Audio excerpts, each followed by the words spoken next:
What if I told you that the most terrifying thing you fear has already happened, and yet you never noticed?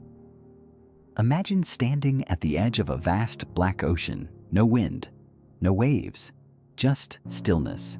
It's not cold or warm, not painful or peaceful. It simply isn't.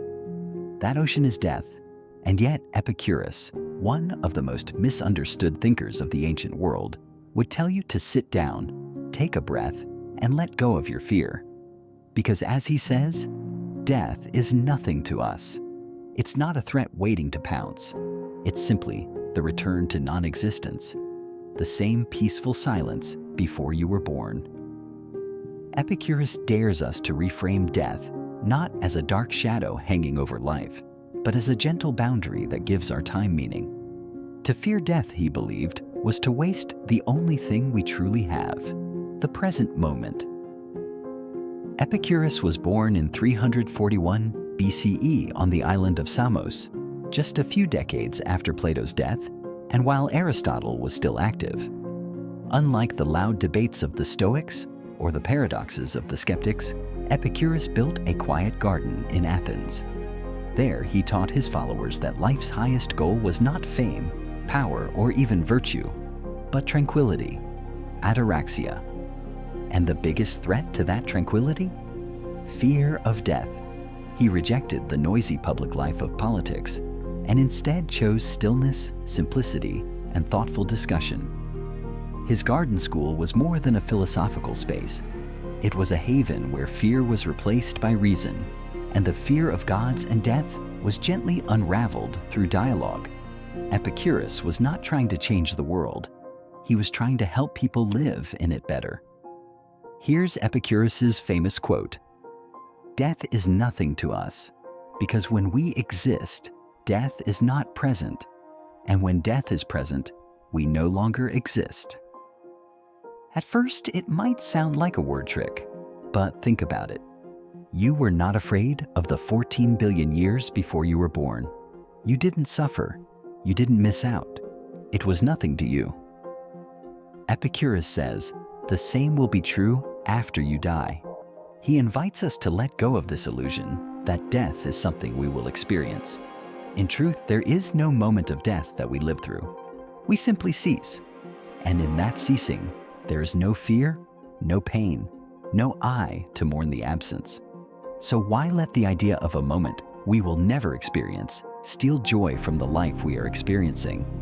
But here's the key.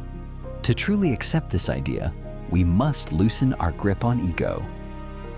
Most of our fear around death comes from the illusion of permanence, the belief that our individual identity should last forever. Epicurus gently invites us to see life not as a trophy to preserve, but as a fleeting fragrance, beautiful precisely because it fades. The moment we realize we are part of nature's rhythm, appearing, disappearing, like waves in the ocean, we stop fearing the end and start embracing the flow. Let's try a thought experiment, one Epicurus would appreciate. Close your eyes and imagine waking up tomorrow and realizing it's your last day. Now pause. What do you feel? Panic? Sadness? Regret? Epicurus would say, let's explore why. Are you afraid of missing people? Then tell them you love them today. Afraid of unfulfilled dreams? Then live with intention now. Afraid of being forgotten? Then recognize this. All things fade. And yet that doesn't make them meaningless. The beauty of this experiment isn't to scare you. It's to awaken you. It's a tool for prioritizing what matters now. Because once you come face to face with the imagined end, you may see that what truly matters isn't quantity of years, but quality of presence. Epicurus didn't want you to think about death to despair, but to live with clarity. Now imagine if you carried this awareness with you, not just in moments of crisis, but in daily life.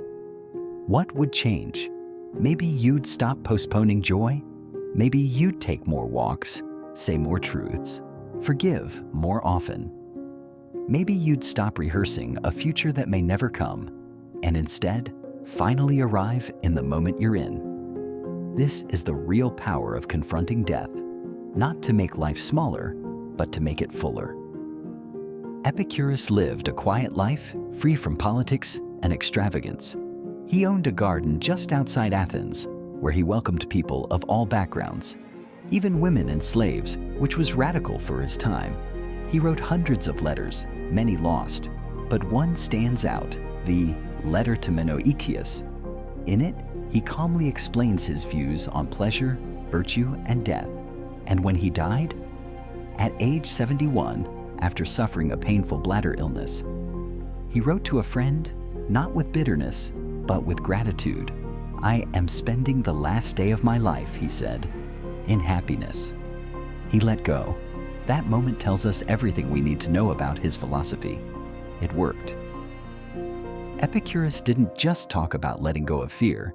He practiced it, even through suffering. His final act was not a cry for help or a plea for more time. It was a letter of peace, a farewell from someone who had already made peace with death and with life. We live in an age of distraction, an age where death is hidden behind hospital doors, plastic surgery, and digital avatars. But the fear remains. Epicurus offers us not denial, but freedom. He invites us to make peace with the inevitable. Don't waste life trying to outrun death. Prioritize joy, friendship, and simplicity. These are the true antidotes to existential dread. Understand that death is the absence of experience, not an experience to be feared. And perhaps most importantly, live now. Right now, because death can't touch the moment you are fully alive in. Epicurus reminds us that philosophy is not for dusty bookshelves, it's for life. His teachings help us shift from a mindset of anxiety to one of clarity. We stop grasping, we begin noticing. In the art of letting go, we don't become numb, we become free. So, what would your life look like if you weren't afraid to die? Would you love more deeply?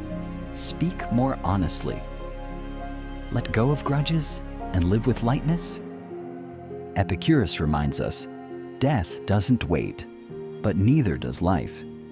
And if we embrace one, we might finally learn how to cherish the other. Because the secret is not to fight against death, but to dance with life while the music is still.